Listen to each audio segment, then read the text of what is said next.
Recently শুনেছি আমার বাড়ির renovation জন্য I employed a guy, and ittifaq se he's a Bengali also, and he is Bengali from remote parts of India, of West Bengal. He was from Malda, and Malda bhitore kono ekটু open the old Malda জায়গা था. This guy, his name is Abu.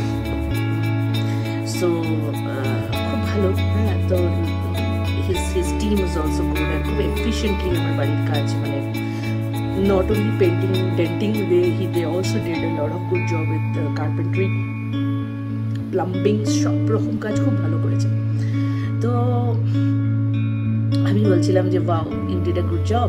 তো যেদিন last দিন I was paying him, and এমনি কথায় কথায় I asked him that, so এই কাজ তুমি ব্যাঙ্গালোরে এসে করছো তুমি কি? তো বলছে যে আমার এটা বাবা আমার রাজমিস্ত্রি, ওনার কাছ থেকে শিখেছি, তো ভাবলাম এখানে এসে এই কাজটাই করি. তো আমি বললাম দ্যাটস আ গুড থিং. তো আমি বললাম বাহ, ভেরি গুড. বলছে কিন্তু জানেন আমি কিন্তু এই কাজটা প্রথমে করিনি, আমি এখানে এসেছিলাম, বাবা আমাকে ওইখানেই নিজের বিজনেসেই রাখতে চেয়েছিল, কিন্তু আমি অন্যরকম কিছু করতে চেয়েছিলাম. প্লাস আর একটা প্রবলেম হয়েছিল, আমার ওখানে একটা গার্লফ্রেন্ড হয়ে গেছিলো এবং তাকে আমি বিয়ে করতে চেয়েছিলাম. বাড়িতে বিশাল ঝামেলা, ওই মেয়ের সাথে বিয়ে দেবে না. তো আমিও আমি কি করেছি, তো আমি পালিয়ে এসেছিলাম আমার প্রেমিকাকে নিয়ে ব্যাঙ্গালোর, সিধা এখানে এসেছিলাম. এবং এখানে এসে আমার কিছু বন্ধু বান্ধব ছিল যারা আমাকে বলছিল কোনো ব্যাপার না, ব্যাঙ্গালোরে চলে আয়, এখানে ফুড ডেলিভারির কাজ, তুই তো বাইক চালাতে পারিস, একদম ঝড়ের গতিতে তুই বাইক চালাস, তো তোর কোনো প্রবলেমই হবে না, তোকে জাস্ট বাইক চালাতে হবে আর অ্যাড্রেসে জিনিসপত্র দিতে হবে. তো প্রথম ফিউ মান্থস রিয়েলি খুবই ভালো গেছে. হ্যাঁ, নামি কিছু ফুড ডেলিভারি কোম্পানির সাথে আমি কাজ করেছি, এবং কিছুই ছিল না, মানে ঝড়ের গতিতে গিয়ে, তো দিনের সবার থেকে বেশি ফুড ডেলিভারি ওই করতো, কেন কি he had this ability to drive his bike really fast. তো বলছে যে এরপরে হলো কি ঘটনা এরকম যে বিয়ের পরে যা যা হয়, হ্যাঁ, একটুখানি আরো পয়সা রোজগারের জন্যে দরকার ছিল. তো এরকম যাই হোক, মানে ওর বউ ম্যানেজ তো করে নিচ্ছিল, এবং শুধু মাঝে মাঝে ওর ঘরের জন্য, মানে মায়ের জন্য মনটা খারাপ লাগতো, কিন্তু otherwise he was having fun and having a lot of this thing. তো ওই টাইমে ও he use to move from one delivery company to the other delivery company, যারা বেশি দেয় তাদের সাথে কাজ করতো এরকম. তো একবার কি হয়েছিল যে, এবং এই ঘটনা যেটা সেটা হচ্ছে একটা রাত্রির ঘটনা, where he joined a company, delivery, যাদের যেখানে ও ডেলিভারি দিত, সেই কোম্পানিটা বলবো যে মাছ মাংস, যে ফ্রেশ মাছ মাংস, র ফিশ, র মাটন, চিকেন, এইসব কোল্ড কাটস, হ্যাঁ, এইসব ডেলিভার করতো. এখানে পয়সা বেশি, খাটুনি কম, কিন্তু পয়সা বেশি. So he join that. আর একদিন ওর কাছে একটা অর্ডার আসলো, সেদিন খুব ঝড় বাদল, খুব বৃষ্টি, হ্যাঁ. তো কেউই করতে মানে করবে না এরকম বলছে, কিন্তু এই অর্ডারটা এসেছে, আর এত টাকার অর্ডার এসেছে, মানে অলমোস্ট 30,000 রুপিজের অর্ডার এসছে, হ্যাঁ. তো বলছে যে কেউ যেতে চাইছে না, এরকম একটু দূরের দিকে, একটু অজানা একটা জায়গার মতো.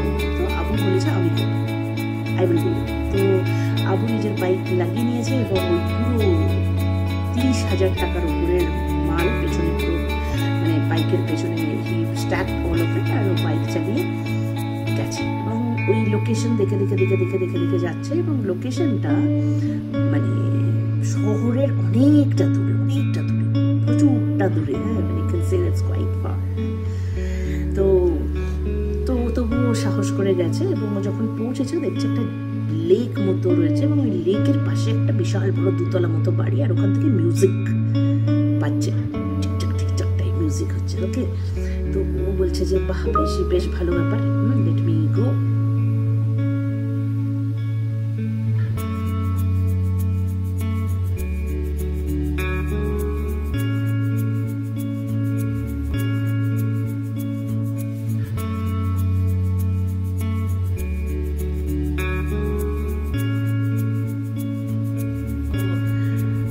সেই আবুর ডেলিভারি ম্যানের সেকেন্ড পার্ট গল্পটা।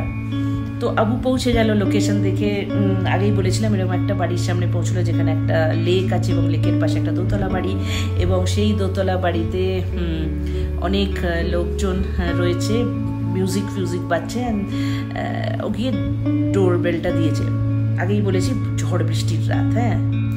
তো ডোরবেল দিয়েছে, ডোরবেল দিতে কিছুক্ষণ বাদে একটি খুবই সুন্দর দেখতে লম্বা চওড়া একটি ছেলে, ইয়াং ছেলে, সে এসে দরজা খুলে বলছে স্যার আপনার অর্ডার। বলছে হ্যাঁ দিন। তো অর্ডারগুলো একটার পর একটা বার করে দিচ্ছে, সে অর্ডারগুলো নিচ্ছে, এবং যেই ওই ছেলেটা অর্ডার নিচ্ছে তো পাশ থেকে আরও অনেকগুলো ছেলে মিউজিকেও হাতে ড্রিঙ্কস রয়েছে এরকম নিয়ে, ও এসে গেছে খাবার এসে ওয়াও করে সবাই প্যাকেট নিচ্ছে, এবং নিয়ে না সবাই এরকম খুলে দেখি কীরকম কোয়ালিটি, ওয়াও মুখে নিয়ে খুব খাচ্ছে, খুব আরাম হচ্ছে। আর এদিকে এই ছেলেটাও পকেট থেকে অনেকটা টাকা, এক তাড়া টাকা বার করে আবুর হাতে দিয়েছে, দিয়ে বলছে ঠিক আছে okay good night and this is your tip বলে আরও অনেকটা টাকা ওর হাতে দিয়ে ওটাও টিপ দিয়ে দরজা বন্ধ করে দিয়েছে। ও খুব খুশি আবু, বাবা ভালো তো, একে এত মানে এমনিতেই এখানে পয়সা ভালোই পাওয়া যায়, প্লাস টিপস এখানে অনেক ভালো পেলো, এরকম টিপসও কখনো পাইনি। তো খুব খুশি হয়ে গেছে এবং খুব বাইক চালিয়ে ফুরফুরে মেজাজে গান গাইতে যাচ্ছে। হঠাৎ ওর মনে হলো দ্যাট এই পুরো ঘটনাটার মধ্যে সামথিং ইজ নট রাইট। ওরা একদম জোরে ব্রেক কষে একটা সাইডে দাঁড়িয়ে এরকম নিঃশ্বাস নিচ্ছে, এবং অনেকটা দূরে এরকম তাকাই দেখছি বাইরেটা দেখতে পাচ্ছে না, এবং সামনেই মেন রোড এসে গেছে, এবং ও জানে যে সামনে মেন রোড, এবার এখান থেকে আর ম্যাক্সিমাম 15-20 মিনিট ও যদি ড্রাইভ করে তো পৌঁছে যাবে বাড়ি। কিন্তু ও সারা গায়ে এমন একটা ভয় শিরশির করছে যে ও তো নর্মাল ফুড ডেলিভারি করলো না, ও তো কোল্ড কাটস দিচ্ছিল। আর লোকজন যারা ছিল এই ছেলেগুলো যারা, তারা ওই কোল্ড কাটসগুলো ছোট যে কাটস আছে নাল্লি পিসেস বা এগুলো মুখের মধ্যে না টপাটপ ফেলছিল, এবং মাটনের যে লিভার আছে, মাটনের লিভারের ছোট পিস করে দেওয়া সেই প্যাকেটটা খুলে মাটনের লিভারের পিসগুলো খাচ্ছিল ওরা, ডাইরেক্ট কাঁচা মাংস খাচ্ছিল। কোথায় গিয়েছিল খাবার দিতে?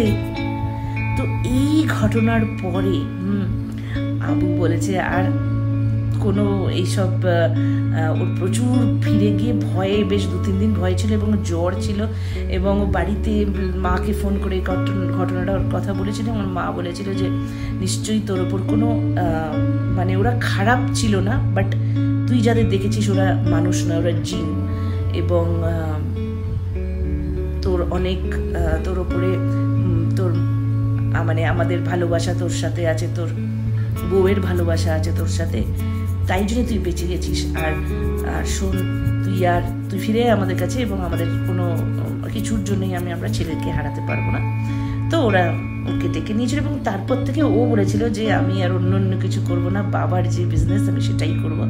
হ্যাঁ, আর এই ব্যাঙ্গালোরে এত বাড়ি হচ্ছে, এত কিছু হচ্ছে, এখানে বিজনেস পাবো না? নিশ্চয়ই পাবো। তো that's how he started his little business and he is doing it good. আমার মনে হয় he will be doing good also again. So that was my story.